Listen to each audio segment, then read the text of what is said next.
Cari maklumat dan berita politik yang bebas, kupasan yang tepat, panas. Dapatkannya secara eksklusif hanya di Jom Channel.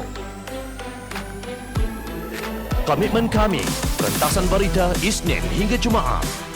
Berbicara dan isu semasa, kami garapkan secara langsung.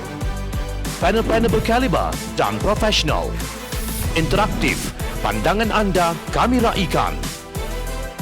Jangan lupa bersama kami di setiap hujung minggu dalam edisi khas mingguan.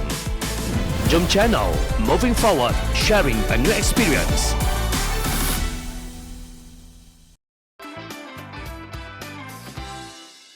Harga ayam dan telur akhirnya turun.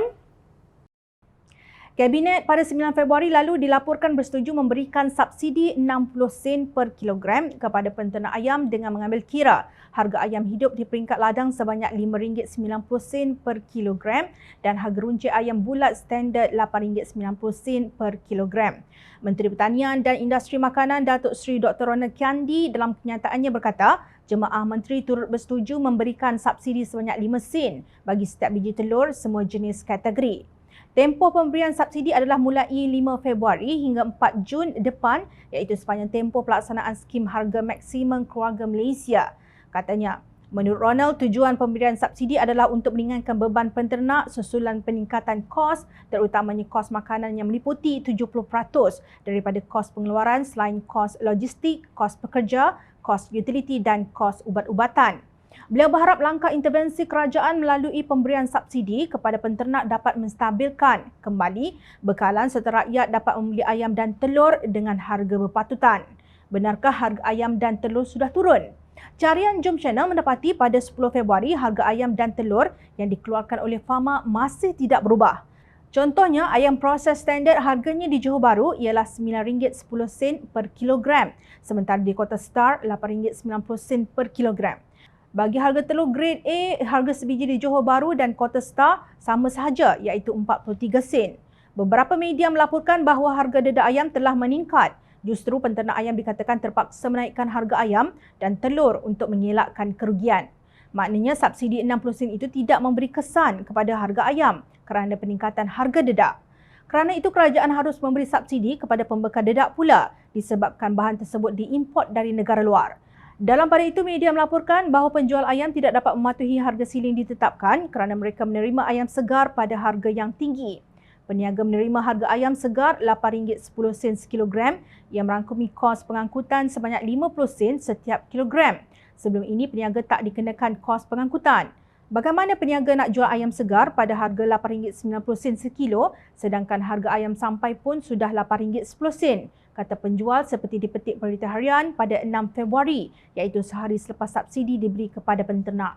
Di sini masalahnya ialah kos pengangkutan yang ditanggung oleh peniaga. Justru pengendali pengangkutan pula perlu diberi subsidi juga supaya mereka boleh mengurangkan kos yang ditanggung oleh peniaga.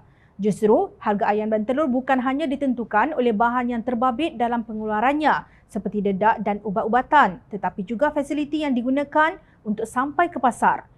Semua ini membentuk struktur yang kompleks yang harus diteliti dan dicerakin oleh bukan hanya Kementerian Pertanian dan Industri Makanan, MAFI dan Kementerian Perdagangan Dalam Negeri dan Hal Ehwal Pengguna sahaja. Ia tidak boleh diambil tindakan di satu bahagian tetapi dibiarkan membarah di bahagian lain.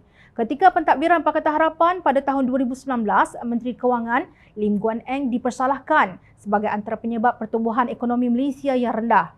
Pertumbuhan ekonomi Malaysia yang rendah berpunca daripada pelbagai faktor dan tentunya kelemahan Menteri Kewangan serta kurangnya keyakinan pelbagai pihak kepada Kerajaan Pakatan Harapan juga menjadi penyebab. Ini memperlihatkan keseluruhan pertumbuhan ekonomi Malaysia bagi tahun 2019 jatuh pada kadar 4.3% terendah dalam tempoh 10 tahun sejak 2009. Keadaan ini sangat membimbangkan dan akan memberi kesan kepada pelbagai pihak terutamanya rakyat. Dakwa Ketua Penerangan UMNO Malaysia ketika itu, Datuk Syamsul Anwar Nasarah.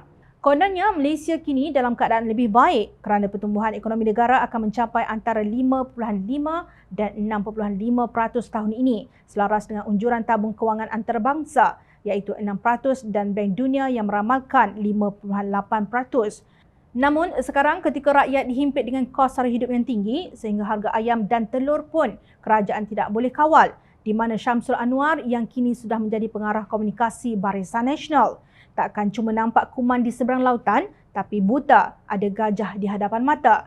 Jom Channel ingin mengingatkan para pemimpin Barisan Nasional, Perikatan Nasional serta penyokong mereka tentang harga ayam pada tahun 2019. Walaupun harga ayam runcit standard pernah naik sehingga RM8.50 per kilogram pada Januari 2019, tetapi dengan intervensi kerajaan ia kembali stabil dan turun sehingga mencecah hanya RM5.30 per kilogram pada April tahun itu.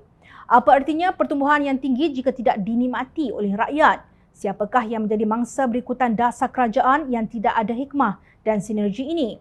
Sudah tentu peniaga kecil dan pengguna, bukan menteri-menteri yang bergaji dan allowance yang tinggi atas usaha dan keringat rakyat.